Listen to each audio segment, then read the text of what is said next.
임미현의 아침 뉴스. 여러분 안녕하십니까? 7월 16일 CBS 아침 뉴스 임미현입니다. 오늘도 33도가 넘는 찜통더위가 기승을 부리겠습니다. 폭염은 당분간 계속될 전망이어서 건강관리에 각별한 주의가 필요합니다. 프랑스가 크로아티아를 꺾고 20년 만에 월드컵 우승 트로피를 들어 올렸습니다. 북한과 미국이 미군 유해 발굴 작업을 재개하기로 하고 오늘 실무회담에 착수합니다. 내년 최저임금 인상에 대해 경영계와 노동계 모두 반발하는 등 후폭풍이 거셉니다. 하지만 상가 임대차 보호법 등 소상공인을 도울 법안들은 국회에서 발이 묶여 있습니다. 국방부가 오는 2020년까지 군 장성수를 75명 줄이기로 한 것으로 CBS 취재 결과 확인됐습니다. 평창 동계올림픽 경기장의 사후 관리가 제대로 이루어지지 않고 있습니다. 1조 원의 빚을 내 지은 알펜시아 매각은 지지부진합니다. 이상은 이 시간 주요 뉴스입니다. 전국에 30도가 넘는 극심한 더위가 연일 계속되고 있습니다. 폭염에 일사병 등 온열 질환과 피서객 안전사고가 잇따르고 있는데요. 이번 주 내내 무더위가 예상되는 만큼 각별한 주의가 요구됩니다. 첫 소식 김명지 기자가 보도합니다. 전국 대부분 지역에 폭염특보가 내려졌던 어제, 무더위에 지친 사람들은 가족과 함께 물가로 피서를 나왔습니다. 숨이 막혀요. 에어컨을 틀지 않고는 견딜 수가 없어서 집에서 나왔어요. 가족들이랑 같이 물놀이 하려고 더위 식힐 겸 해서 나왔어요. 가만히 앉아있어도 막 땀이 줄줄 나요, 지금. 너무 찜통더위예요, 오늘. 질병관리본부에 따르면 5월 20일부터 그저께까지 일사병, 열사병 등 온열 질환으로 몸져 누운 환자는 401명. 이 가운데 2명의 사망자도 나왔습니다. 질병관리본부는 주의를 당부했습니다. 가능한 좀 헐렁한 옷을 입으셔야 되고요. 탈수를 방지하기 위해서 목이 안 마르더라도 물을 자주 드셔야 돼요. 그리고 반드시 모자 같은 것도 쓰셔야 되고, 조금이라도 이제 그 이상한 징후가 있으면 바로 그 노래를 휴식을 취하셔야 되고, 무리하게 활동을 하시면 안 됩니다. 더위를 피해 물놀이를 나선 피서객들의 안전사고도 속출했습니다. 어제 오후 3시 반쯤 전북 순창군의 한 하천에선 산악회원들과 물놀이를 온 59살 이모 씨가 숨진 채 발견됐습니다. 밤 9시쯤엔 경기 고양시의 한 아파트 960여 세대에서 전기가 나갔다가 1시간 만에 복구되는 등 곳곳에서 정전이 잇따르면서 주민들은 찜통더위에 불편을 겪어야 했습니다. CBS 뉴스 김명지입니다. 오늘 또 얼마나 더울까요? 또 찜통더위가 언제까지 계속될지 기상청 연결해서 알아보겠습니다. 이수경 리포터. 네, 좀처럼 폭염의 기세가 누그러지지 않고 있습니다. 간밤에도 남부지방을 중심으로 최저기온이 25도를 웃도는 열대야 현상이 나타났는데요. 이번 주도 전국적으로 낮 기온이 33도, 일부 지역은 35도 이상 오르는 등 평년보다 4도에서 7도가량 높겠고, 앞으로도 폭염은 장기화될 가능성이 높기 때문에 건강관리에 유의를 하셔야겠습니다.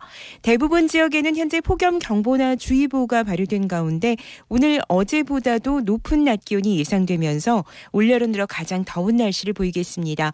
서울과 수원, 속초의 기온이 34도까지 오르고 대전과 청주 35도, 강릉과 광주 36도, 대구는 사람의 체온보다 높은 37도가 예상되면서 찜통더위에 대비하셔야겠는데요. 이 북태평양 고기압의 영향으로 오늘도 맑은 날씨를 보이겠고 당분간 뚜렷한 비 소식이 없어서 연일 폭염 기록을 경신할 것으로 보입니다. 고온의 높은 습도로 인해서 불쾌지수와 열지수까지 높기 때문에 열사병과 탈진 등 온열 질환의 발생 가능성이 높기 때문에 낮 동안의 야외 활동은 가급적 자제하시는 것이 좋겠습니다. 현재 서울 기온 24.5도입니다. 날씨였습니다. 프랑스가 크로아티아의 돌풍을 잠재우고 러시아 월드컵 정상에 올랐습니다. 프랑스의 우승과 함께 33일간의 대장정도 마무리됐습니다. 송대성 기자가 보도합니다. 2018 러시아 월드컵의 주인공은 프랑스였습니다. 프랑스는 오늘 새벽 열린 러시아 월드컵 결승전에서 크로아티아를 4대2로 꺾고 우승컵을 차지했습니다. 통산 두 번째이자 자국에서 열린 1998년 대회 이후 무려 20년 만의 우승입니다. 실수가 경기 분위기를 갈랐습니다. 프랑스는 그리즈만의 프리킥이 상대 선수 머리에 맞고 들어가는 행운의 자책골로 선취점을 뽑았습니다. 1대1 동점으로 맞선 전반 38분에는 페리시치의 핸드볼 파울로 페널티킥을 얻어내 1점을 더 추가했습니다. 후반전에는 포그바와 은바페의 득점까지 터지며 승부의 쐐기를 박았습니다. 프랑스를 정상에 올려놓은 데샹 감독은 선수와 감독으로 월드컵 우승을 경험한 역대 세 번째 인물이 됐습니다. 크로아티아는 4강까지 3경기 연속 연장전을 펼친 끝에 결승에 올랐지만 아쉽게 우승 문턱에서 고개를 떨궜습니다. 중원사령관 모드리치는 대회 최우수 선수에게 주어지는 골든볼 수상으로 준우승의 아쉬움을 달랬습니다. 한편 잉글랜드의 해리케인은 6골로 대회 득점왕에 올랐고 4골을 넣은 은바페는 영플레이어상을 차지했습니다. 벨기에 골키퍼 쿠르투아는 골든글러브를 수상했습니다. 33일간 총 64경기가 열린 러시아 월드컵. 지구촌 축구 축제는 프랑스의 우승으로 화려한 막을 내렸습니다. CBS 뉴스 송대성입니다. 북한과 미국이 한국 전쟁 때 전사한 미군의 유해 발굴 작업을 재개하기로 합의하고 오늘 실무회담에 착수합니다. 비핵화 후속 협상도 탄력을 받을지 주목됩니다. 황명문 기자의 보도입니다. 북미 양측은 어제 판문점에서 열린 장성급 회담에서 미군 유해 발굴 작업을 재개하기로 합의했습니다. 마이크 폼페이오 미 국무장관은 오늘 새벽 성명을 통해 북미 장성급 회담은 생산적이고 협력적이었으며 확고한 약속들로 기결됐다고 설명했습니다. 또 북한이 수습한 유해 송환 작업 등 후속 조치를 논의하기 위해 오늘 실무회담에 착수하기로 했다고 밝혔습니다. 이와 함께 고국으로 돌아오지 못한 5,300명으로 추정되는 미 국민의 유해를 찾기 위한 현장 발굴 작업을 재개하기로 합의했다고 설명했습니다. 이번 북미 장성급 회담은 지난 2009년 이후 9년 만에 처음 열린 것으로 어제 오전 10시부터 약 2시간 동안 진행됐습니다. 폼페이오 장관은 이번 회담이 싱가포르 북미 정상회담에서 김정은 위원장이 한 약속을 실행하기 위한 목표로 이뤄진 것이란 점을 분명히 했습니다. 이번 합의에 따라 한국전 참전 미군의 유해 발굴과 송환 작업이 11년 만에 본격 재개될 전망입니다. 미군은 지난달 하순 유해 송환을 위한 나무상자 100여 개를 판문점에 대기시켜놓고 있는 것으로 전해졌습니다. 북미 양측이 유해 송환 문제에서 진전된 합의를 이뤄나감에 따라 비핵화 후속 협상도 탄력을 받게 될지 주목됩니다. CBS 뉴스 황명문입니다. 내년 최저임금이 10.9% 오른 8,350원으로 결정됐습니다. 하지만 경영계와 노동계 모두 반발하는 등 후폭풍이 거셉니다. 특히 최저임금 속도 조절론이 관철되면서 소득주도 성장이 힘을 잃을 위기에 놓였다는 지적이 나오고 있습니다. 김민재 기자입니다. 내년 최저임금이 8,350원으로 10.9% 인상됐습니다. 2년 연속 두 자릿수 인상률을 유지해 대폭 오른 듯 보이지만 2020년 최저임금 만원 공약에 비하면 턱없이 낮은 수준입니다. 게다가 여기엔 상여금과 수당을 최저임금에 포함시킨 산입범위 확대 변수가 숨어 있습니다. 한국노동연구원이 최저임금위에 제출한 자료를 보면 산입범위 확대를 감안한 최저임금 실질 인상률은 9%대 남짓, 특히 소득 하위 60% 중저임금 노동자들의 실질 인상률은 겨우 2%대로 추정됩니다. 이처럼 낮은 인상률은 이미 예상됐던 일입니다. 전국 비정규직 노조 연대회의 오민규 정책위원입니다. 그동안 최저임금 결정에 결정적인 역할을 해온 곳이 정부나 청와대 의지를 반영해온 공익위원들 하는 것을 감안하면 사실상 정부에서 이 정도 수준에서 제어해야 된다라고 생각을 품었던 걸로. 특히 최저임금 결정 직전까지 김동연 부총리나 홍영표 민주당 원내대표 등이 앞다퉈 최저임금 속도 조절론을 강조했고 심지어 최저임금위 공익위원들도 당정의 속도 조절 발언이 압박이 됐다며 불만을 제기할 정도였습니다. 최저임금위 강성태 공익위원입니다. 정부 관계자나 언론이 굉장히 임박한 시점에 이야기를 하는 것은 뭐냐면 이건 압박이라는 겁니다. 계속 어떤 의견을 갖다가 굉장히 강한 힘으로 푸시한다는 느낌을 가질 수밖에 없거든요. 이처럼 정권 내 보수 인사들이 앞장선 최저임금 힘빼기가 성공하면서 최저임금을 주춧돌로 삼았던 소득주도 성장 정책도 위기를 맞을 것으로 보입니다. CBS 뉴스 김민재입니다.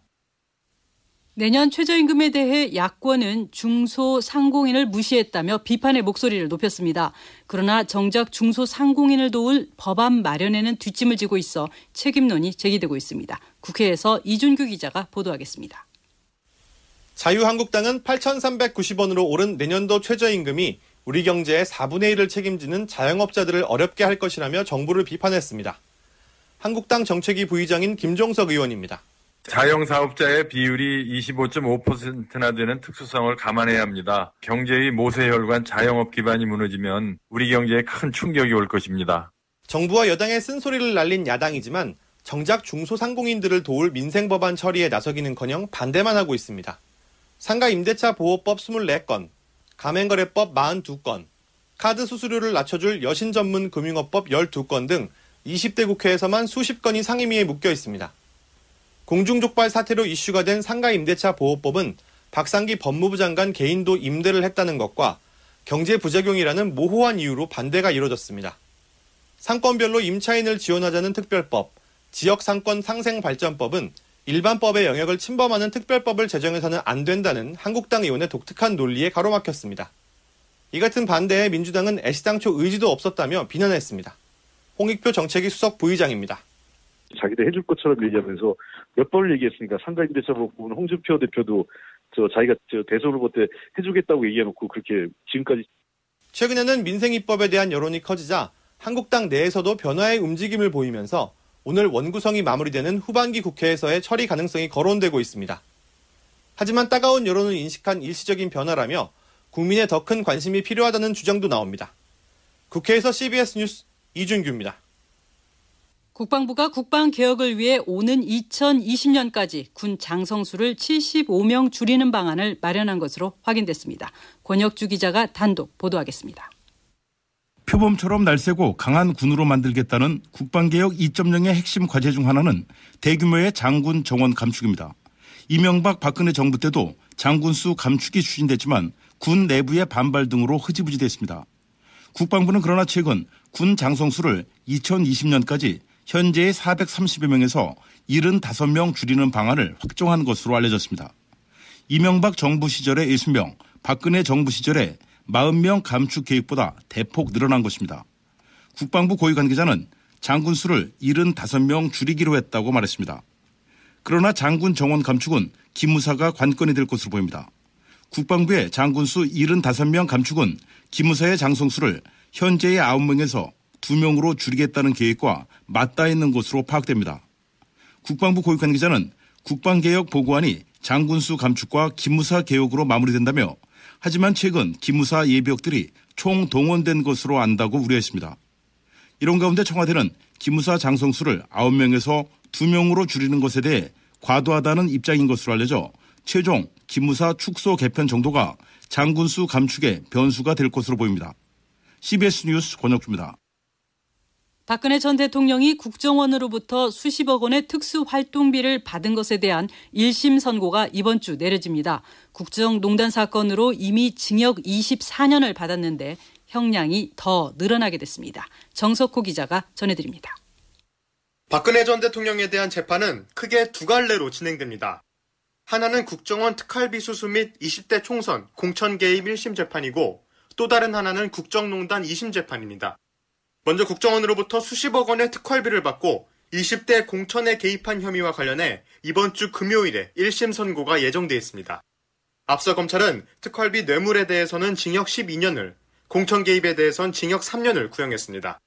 하지만 박 전 대통령에게 돈을 준 전직 국정원장 재판에서 특활비 제공에 대해 뇌물죄가 성립 안 됐기에 재판부가 박 전 대통령의 특활비 수수를 뇌물로 보지 않을 가능성이 있습니다. 다만 특활비 사용을 국고손실로 볼 수 있어 여전히 유죄 가능성이 있는 데다 공천 개입 혐의도 만만치 않아 이미 국정농단으로 징역 24년형을 선고받은 박 전 대통령의 형량은 더 늘어날 수도 있습니다. 한편 박 전 대통령은 특활비 선고 공판에 출석하지 않을 것으로 보입니다. 박 전 대통령은 지난해 10월 국정농단 재판에서 추가 구속영장 발부에 반발하며 이후 재판을 보이콧하고 있기 때문입니다. CBS 뉴스 정석호입니다. 평창 동계올림픽과 패럴림픽이 성공적으로 끝난 지 100일이 지났지만 경기장 사후 관리는 제대로 되지 않고 있습니다. 일부 경기장은 관리 주체도 정하지 못했고 1조 원의 빚을 내서 지은 알펜시아의 민간 매각도 길이 보이지 않습니다. 강원 영동 CBS 전영래, 강원 CBS 박정민 기자가 차례로 보도하겠습니다. 동계올림픽 개최 전부터 우려했던 경기장 사후 관리 문제가 여전히 답보를 보이면서 강원도의 부담이 커지고 있습니다. 11개 경기장 중 8곳은 관리 주체가 확정됐지만 강릉 스피드 스케이팅 경기장과 강릉 하키센터 등 3곳은 아직 관리 주체조차 정하지 못했기 때문입니다. 국비 75% 부담을 전제로 추산한 5년치 강원도 관리위탁 비용은 스피드 스케이팅 경기장 69억, 강릉 하키센터 70억 등 두 경기장만 해도 140억 원에 달합니다. 강원도는 국비와 도비 3대1로 관리 비용을 부담할 계획이지만 정부는 타 지자체와의 형평성과 지원 근거 등을 이유로 국비 지원을 미루고 있습니다. 문체부 관계자의 말입니다. 타 대회에서 지원해 준 적도 없고 지원해 줄 수 있는 근거가 없지 않습니까? 일단 연구를 해가지고 그 근거를 만들자 해서 강원도를 계속 설득을 하고 있거든요. 이는 앞서 올림픽이 끝난 뒤 도종환 문체부 장관이 국회에서 밝힌 시설 운영비 적자분 55% 지원 방안과도 상당한 온도차를 보이면서 당장 강원도만 발등에 불이 떨어졌습니다. 강원도의회 심영섭 사회문화위원장입니다. 국가에서 어떤 예산 지원을 안 해주면은 실질적으로 운영하기 어렵다고 보고 있거든요. 저는 어떤 방법이든 간에 국비 지원을 받아야 된다 그런 생각이죠. 동계올림픽 성공 개최를 위해 물심양면으로 힘써온 강원도가 정부의 미온적인 태도로 재정적인 부담만 더하는 위기에 직면하면서 강원 도민들의 불만도 커지고 있습니다. CBS 뉴스 전영래입니다. 평창 동계올림픽 유치를 위해 주 개최지의 경기장과 숙박시설에 집중이 필요하다는 명분으로 1조 원이 넘는 빚을 내 만든 평창 알펜시아. 역대 강원도지사들은 평창 올림픽 개최를 통해 알펜시아의 자산 가치가 극대화해 매각 가능성도 높아질 것으로 자신했습니다. 알펜시아는 아직도 8천억 원대 부채가 남아 재정 건전성을 위협해 운영 주체인 강원도개발공사와 강원도는 8,500억 원대 금액으로 외국 기업들과 매각 협상을 진행해왔습니다. 지방선거 직전 최문순 지사는 말레이시아 기업과 매각 계약 전 단계인 거래 조건 협정서를 체결하며 지방선거가 끝나면 본 계약이 이루어지게 될 것이라고 자신했습니다. 하지만 지방선거가 끝난 지 한 달이 돼가도록 강원도청 안에서는 절충해야 할 변수가 많다는 말만 반복될 뿐 계약 성사 가능성 여부는 전해지지 않고 있습니다.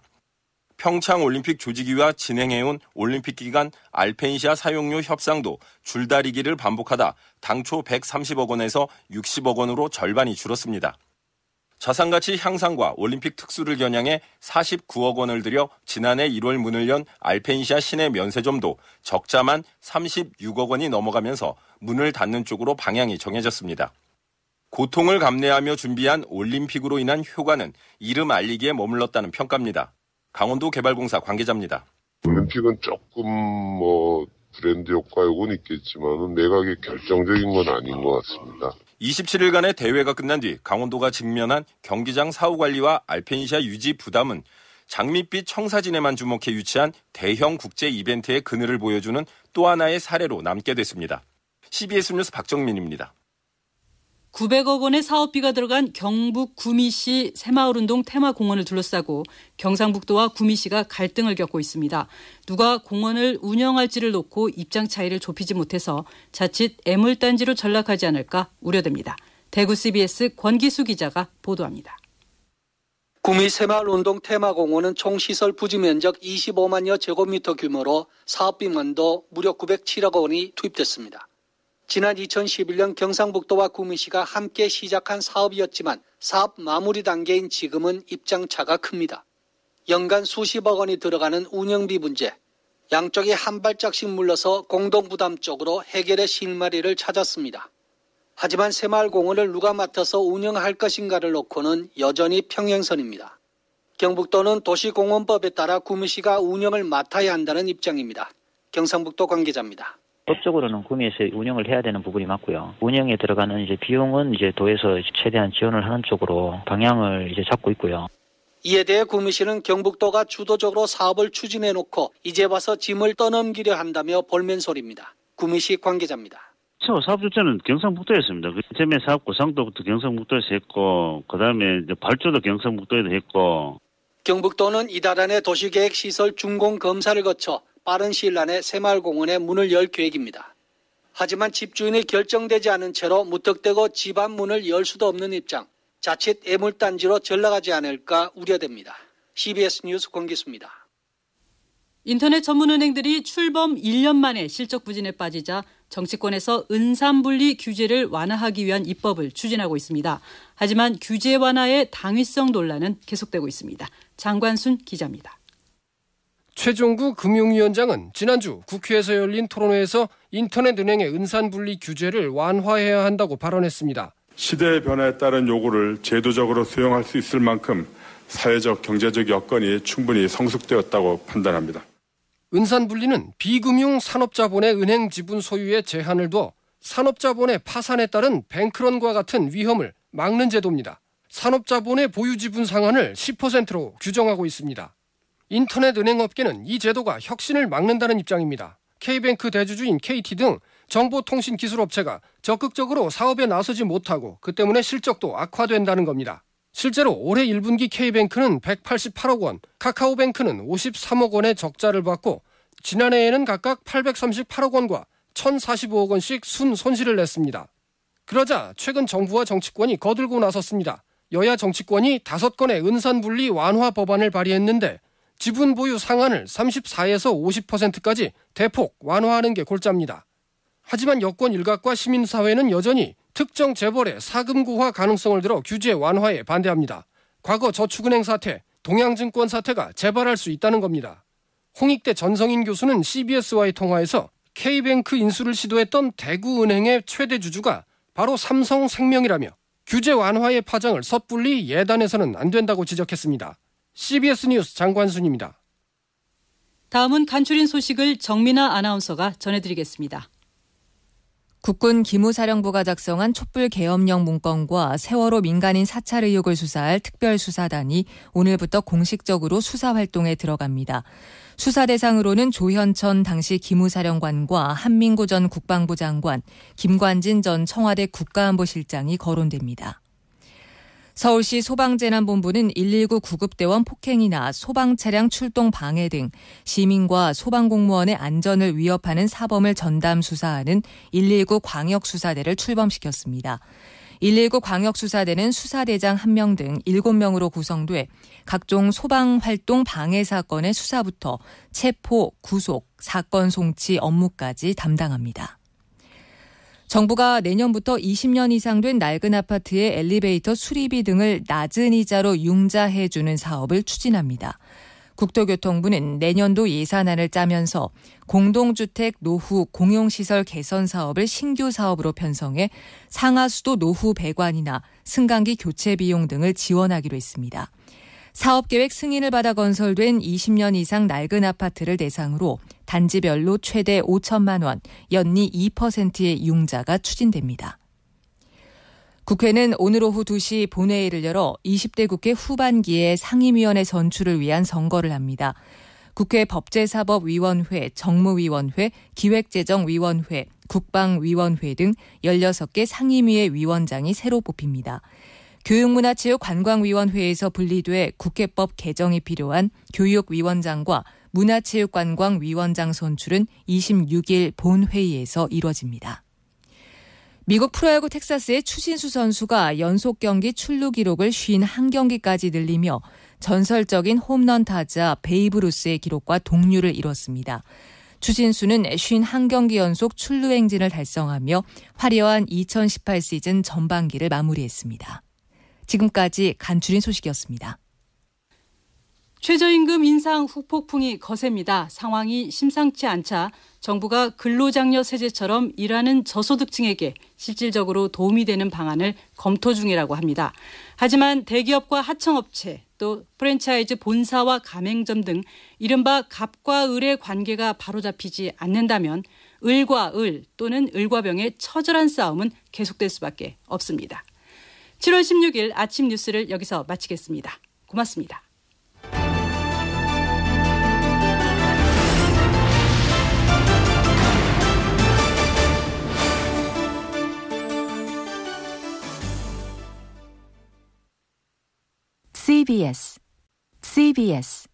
CBS